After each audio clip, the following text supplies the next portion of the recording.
വിഷപ്പാമ്പുകൾ വീടിനടുത്തേക്ക് വരാതിരിക്കാൻ എന്താ വഴി? പലരോടും ചോദിച്ചു കഴിഞ്ഞാൽ പല പരിഹാരങ്ങൾ പറഞ്ഞു തരും. കുറച്ച് മണ്ണെണ്ണ എടുത്ത് വീടിന് ചുറ്റും തളിച്ചാൽ മതി, വീടിന് ചുറ്റും കുറച്ച് വെളുത്തുള്ളി ചതച്ചിട്ടാൽ മതി, അല്ലെങ്കിൽ തുളസികൾ പോലെ അല്ലെങ്കിൽ സർപ്പഗന്ധയോ അണലിവേഗമോ ഒക്കെ പോലെ ചില ചെടികൾ വെച്ച് പിടിപ്പിച്ചാൽ മതി. ഇതൊക്കെ പണ്ട് മുതലേ നമ്മൾ കേട്ട് പരിചയിച്ച പരിഹാരങ്ങളാണ്. അടുത്ത കാലത്തായി പുതിയ ചില ഉൽപ്പന്നങ്ങളും ഉപകരണങ്ങളും ഒക്കെ രംഗപ്രവേശം ചെയ്തിട്ടുണ്ട്.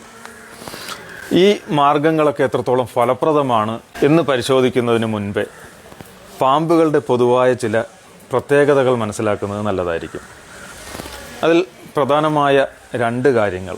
ഒന്ന്, പാമ്പുകൾക്ക് നമ്മളെപ്പോലെ ബാഹ്യകർണങ്ങളോ കർണപുടങ്ങളോ ഇല്ല, ചെവിയില്ല, ചെവി കേൾക്കാനുള്ള സംവിധാനങ്ങളില്ല. മറ്റൊന്ന്, നമ്മളെപ്പോലെ ഗന്ധം തിരിച്ചറിയാനുള്ള കഴിവ് പാമ്പുകൾക്കില്ല. നമ്മൾ ശ്വാസത്തോടൊപ്പം പരിസരത്തുള്ള വസ്തുക്കളുടെ ഗന്ധം കൂടി തിരിച്ചറിയുന്നുണ്ട്. പാമ്പുകൾക്ക് മൂക്ക് ശ്വാസമെടുക്കുന്നതിന് വേണ്ടി മാത്രമുള്ളതാണ്.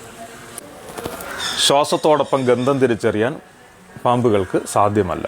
പാമ്പുകൾ ഇടയ്ക്കിടെ നാവ് പുറത്തേക്കിട്ട് ഫ്ലിക്ക് ചെയ്യുന്നത് അന്തരീക്ഷത്തിലെ തന്മാത്രകൾ നാവിലൂടെ ശേഖരിക്കാനും അത് പാമ്പിൻ്റെ തലച്ചോറിന് മുൻവശത്ത് സ്ഥിതി ചെയ്യുന്ന ജേക്കബ്സൺസ് ഓർഗൻ എന്നു പേരുള്ള ഒരു ഓർഗനിലേക്ക് കണക്ട് ചെയ്തിട്ട് ആ തന്മാത്രകളെ പ്രോസസ്സ് ചെയ്ത് ആ പാമ്പിൻ്റെ പരിസരത്ത് എന്തൊക്കെ വസ്തുക്കളുണ്ട് എന്ന് മനസ്സിലാക്കുന്നതിന് വേണ്ടിയിട്ടാണ്. പാമ്പുകളുടെ ഓൾഫാക്ടറി സെൻസസ് വളരെ അണ്ടർ ഡെവലപ്ഡ് ആണ്. അതായത് മണ്ണെണ്ണ വീടിൻ്റെ പരിസരത്ത് തളിച്ചത് കൊണ്ടോ വെളുത്തുള്ളി ചതച്ചിട്ടത് കൊണ്ടോ രാമതുളസി, കൃഷ്ണതുളസി, സർപ്പഗന്ധ, അണലിവേഗം മുതലായ പല ഇനത്തിൽപ്പെട്ട സസ്യങ്ങൾ വെച്ച് പിടിപ്പിച്ചത് കൊണ്ടോ അതിൻ്റെ ഗന്ധം മനസ്സിലാക്കിയിട്ട് പാമ്പുകൾ ആ പരിസരത്തേക്ക് വരാതിരിക്കില്ല എന്നുള്ളതാണ് വസ്തുത.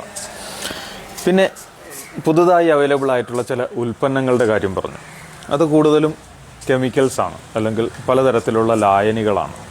ബോട്ടിലും മറ്റും വരുന്നതുണ്ട്. അത് വീടിൻ്റെ പരിസരത്തൊക്കെ തളിക്കുക, അല്ലെങ്കിൽ മണ്ണ് മാറ്റിയിട്ട് അതിലേക്ക് ഒഴിക്കുക, എന്നിട്ട് മണ്ണ് കൊണ്ട് മൂടുക. ഇതൊക്കെയാണ് നിർമ്മാതാക്കൾ നമ്മളോട് നിർദ്ദേശിക്കുന്നത്. അങ്ങനെയൊക്കെ ചെയ്തു കഴിഞ്ഞാലും ഈ രാസവസ്തുക്കളുടെ സാന്നിധ്യം മണത്തിലൂടെ മനസ്സിലാക്കിയിട്ട് അവിടേക്ക് വരാതിരിക്കാൻ പാമ്പുകളുടെ ഈ പ്രത്യേകത കാരണം കഴിയില്ല എന്നുള്ളതാണ് വസ്തുത. പിന്നെ ഇത്തരം രാസവസ്തുക്കളൊക്കെ വിഷാംശമുള്ളതും പലപ്പോഴും ചെറിയ ജീവികൾക്കൊക്കെ അപകടകാരികളുമായേക്കാം. അങ്ങനെയാണെന്നുണ്ടെങ്കിൽ വീട്ടിൽ ചെറിയ കുഞ്ഞുങ്ങളൊക്കെ ഉണ്ടെന്നുണ്ടെങ്കിൽ ഇത്തരം രാസവസ്തുക്കൾ വാങ്ങുന്നതോ ഉപയോഗിക്കുന്നതോ വീടിന് പരിസരത്ത് തളിക്കുന്നതോ ഒക്കെ വലിയ അപകടങ്ങൾ വരുത്തി വെച്ചേക്കാം. മറ്റു ചില ഉപകരണങ്ങളാണ്. അതായത് കൃഷിയിടങ്ങളിലും മറ്റും പോകുമ്പോഴേക്കും ഈ ഉപകരണം കൂടെ കൊണ്ടുപോവുക, അവിടെ സ്ഥാപിക്കുക, അത് ഓണാക്കുക. അതിൽ നിന്നും ശബ്ദതരംഗങ്ങൾ പുറപ്പെട്ടുകൊണ്ടേയിരിക്കും എന്നുള്ളതാണ്. ഉപകരണത്തിൽ നിന്നും വരുന്നത് ഇനോഡിബിൾ ഫ്രീക്വൻസിയിലുള്ള ശബ്ദതരംഗങ്ങളായത് കാരണം നമ്മളത് കേൾക്കുകയില്ല. പക്ഷെ പരിസരത്തു നിന്നുള്ള ജീവികളെല്ലാം ഇത് കേട്ടിട്ട് ദൂരേക്ക് പോകും എന്നുള്ളതാണ് നിർമ്മാതാക്കൾ അവകാശപ്പെടുന്നത്. ഓഡിബിൾ ഫ്രീക്വൻസി ആയാലും ഇനോഡിബിൾ ഫ്രീക്വൻസി ആയാലും ശബ്ദതരംഗങ്ങളുടെ സാന്നിധ്യം മനസ്സിലാക്കിയിട്ട് പാമ്പുകൾ ദൂരേക്ക് പോകണമെന്നുണ്ടെങ്കിൽ പാമ്പുകൾക്ക് അത് തിരിച്ചറിയുന്നതിനുള്ള കർണങ്ങളോ കർണപുടങ്ങളോ ആവശ്യമാണ്. അതില്ലാത്തിടത്തോളം പാമ്പുകൾക്ക് ഇത്തരം ശബ്ദതരംഗങ്ങൾ തിരിച്ചറിഞ്ഞിട്ട് അവിടെ നിന്നും ദൂരേക്ക് പോകാനുള്ള യാതൊരു സാധ്യതയും ഇല്ല. അപ്പോൾ ഇത്തരം ചെടികളോ ഉപകരണങ്ങളോ മണ്ണെണ്ണയോ വെളുത്തുള്ളിയോ ഒക്കെ ചതച്ചിട്ട് അതിൻ്റെ സാന്നിധ്യം കൊണ്ട് പാമ്പ് വരില്ല എന്ന് വിശ്വസിക്കുന്നത് ചിലപ്പോൾ അപകടകരമായേക്കാം. ഇടയ്ക്ക് വളരെ കൗതുകകരമായ ചില നിർദ്ദേശങ്ങളും കേട്ടിട്ടുണ്ട്. അതായത് മണ്ണെണ്ണ സമം വെള്ളത്തോടൊപ്പം ചേർത്ത് മിക്സ് ചെയ്ത് വീടിന് പരിസരത്ത് തളിക്കുക എന്നുള്ളതാണ്. അതായത് മണ്ണെണ്ണ വെള്ളവുമായി കലരുന്ന ദ്രാവകമല്ല. മണ്ണെണ്ണയും വെള്ളവും തമ്മിൽ മിക്സ് ചെയ്യാൻ ശ്രമിച്ചു കഴിഞ്ഞാൽ രണ്ടും രണ്ട് ലെയറായിട്ട് തന്നെ നിലനിൽക്കുകയുള്ളൂ.